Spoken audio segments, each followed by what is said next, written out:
Lufta kundër korrupsionit është lufta për Shqipërinë, është edhe betejë për integrimin, por është edhe betejë për përmirësimin e jetës përditshme të qytetarëve.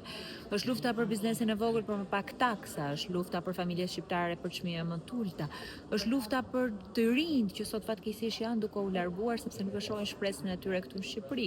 Është lufta për një ekonomi më të mirë, më të fortë, është lufta për më shumë arsim, sepse problemi kryesor që ka sot Shqipëria e problemi kryesor që ka pasur Shqipëria në vite është pikërisht korrupsioni, që ka kapur çdo qelizë të ekonomisë, që ka kapur administratën publike e që fatkeqësisht po e lejon atë të përhapet me shpejtësi në të gjitha institucionet.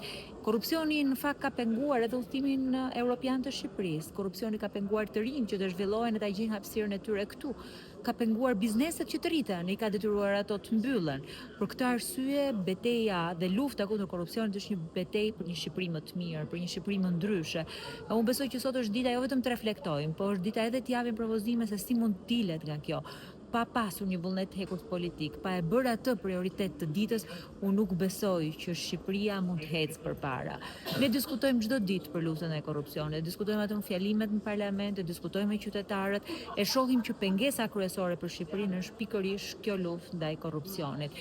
Kështu që jo vetëm ditën ndërkombëtare të kësaj lufte, por çdo ditë për të bërë një Shqipëri më të mirë, për të vendosur një sistem që e ndryshon atë dhe jo një sistem që e kap Shqipërinë. Unë besoj që është detyra jonë që ta çojmë përpara këtë dhe besoj që është detyra jonë që çdo ditë punojmë për ta ndryshuar.